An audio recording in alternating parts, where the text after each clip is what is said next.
Pernah nggak sih ngerasa punya banyak banget pilihan, tapi malah jadi bingung mau mulai dari mana? Nah, hari ini kita bakal ngubah konsep penetapan tujuan yang kedengarannya abstrak jadi sebuah kompas yang benar-benar praktis buat ngebantu perjalanan kamu di universitas. Yuk kita mulai.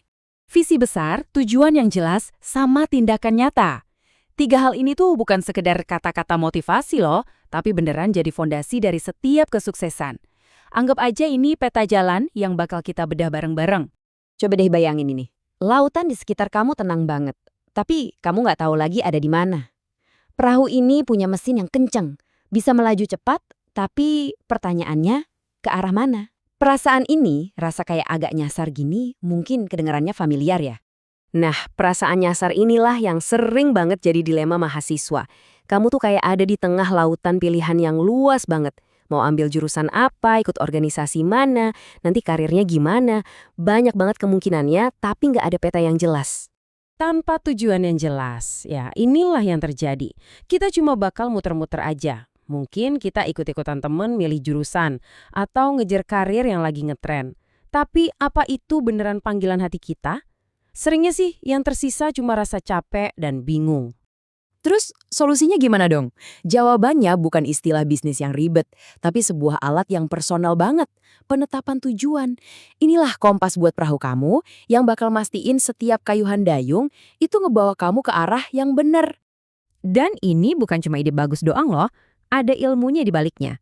Teori penetapan tujuan dari Edwin L. Locke itu ngebuktiin kalau tujuan yang jelas adalah pendorong utama motivasi kita. Ini tuh psikologi di balik kenapa sebuah target bisa ngubah segalanya. Jadi kompas ini gunanya apa aja sih sebenarnya? Wah, banyak. Dia bukan cuma nunjukin arah, tapi juga ngebantu kita jadi lebih fokus, ngasih kita energi ekstra buat usaha lebih keras, bikin kita jadi lebih gigih pas ada tantangan, dan bahkan bisa mancing kreativitas buat nemuin cara-cara baru. Tentu, nentuin tujuan itu penting banget. Tapi tunggu dulu. Sebelum kita bahas cara yang benar, kita kenalan dulu yuk sama jebakan-jebakan yang sering bikin kita gagal. Jadi, kita bisa menghindarinya dari awal. Jebakan pertama, tujuannya kegedean, sampai rasanya mustahil.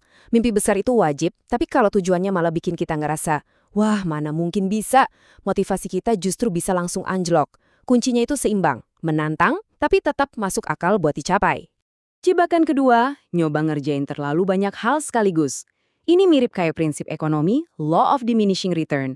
Makin banyak fokus, hasilnya malah nggak maksimal. Energi kita tuh terbatas loh. Mending pilih 2 atau 3 prioritas utama dan kerjain itu dengan sepenuh hati. Jebakan ketiga, tujuannya nggak jelas alias kabur. Aku mau belajar lebih giat, kedengarannya bagus, tapi artinya apa coba? Tanpa detail yang spesifik, sebuah tujuan itu cuma niat baik yang nggak akan pernah jadi kenyataan. Spesifik itu kunci buat bertindak. Dan ini nih jebakan yang paling sering banget diremehin, nggak ditulis. Kalau sebuah tujuan cuma ada di kepala, itu statusnya cuma angan-angan. Gampang banget lupa di tengah kesibukan. Nulisin tujuan itu langkah pertama buat ngubah mimpi jadi nyata. Emang sepenting apa sih nulisin tujuan kita? Sebuah studi dari Dr. Gail Matthews nemuin fakta yang luar biasa.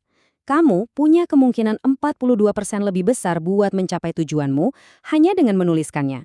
Bayangin, 42%. Peningkatannya gede banget cuma dari tindakan sesimpel itu. Oke, kita udah tahu nih apa aja yang harus dihindari. Sekarang, yuk kita pelajari cara yang benernya pakai sebuah kerangka kerja yang udah terbukti ampuh, SMART. Anggap aja ini toolkit kamu buat ngerancang tujuan yang anti gagal.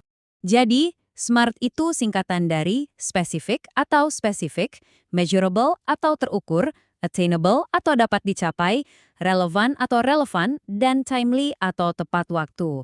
Yuk kita bedah satu persatu. Pertama, S untuk spesifik. Coba deh bandingin ini.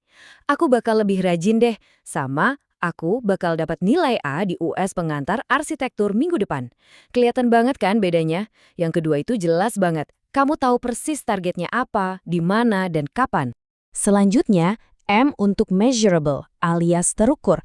Gimana caranya kamu tahu kalau kamu udah berhasil? Nah, tujuan yang terukur itu ngasih kita cara buat ngelacak kemajuan. Ini kayak papan skor di pertandingan, bikin kita tetap termotivasi dan tahu kita lagi ada di posisi mana. Terus A untuk attainable atau dapat dicapai. Tujuan kamu harusnya bikin kamu keluar dari zona nyaman, tapi jangan sampai mustahil. Ini seni buat nentuin target yang menantang, tapi tetap realistis buat kamu capek. Oh, untuk relevan. Nah, ini penting banget. Apakah tujuan ini benar-benar penting buat kamu? Tujuan yang paling kuat itu adalah tujuan yang sejalan sama nilai-nilai dan visi jangka panjang kamu. Ini mastiin kamu gak cuma sibuk, tapi sibuk ngejar sesuatu yang berarti. Dan yang terakhir, T untuk timely atau tepat waktu. Sebuah tujuan tanpa deadline itu cuma mimpi yang gak bakal jadi apa-apa. Batas waktu itu menciptakan rasa urgensi yang sehat yang ngedorong kita buat berhenti nunda-nunda dan mulai bertindak. Oke, jadi kamu udah punya kompasnya, udah tahu juga cara bacanya. Sekarang waktunya buat bener-bener nentuin arah dan ngambil langkah pertama. Rencana aksinya simple banget kok. Pertama, tulis tujuan SMART kamu. Kedua, pecah tujuan besar itu jadi langkah-langkah kecil yang bisa kamu kerjain tiap hari atau tiap minggu. Dan ketiga, evaluasi secara rutin. Ingat, rencana itu boleh diubah, fleksibel itu kunci.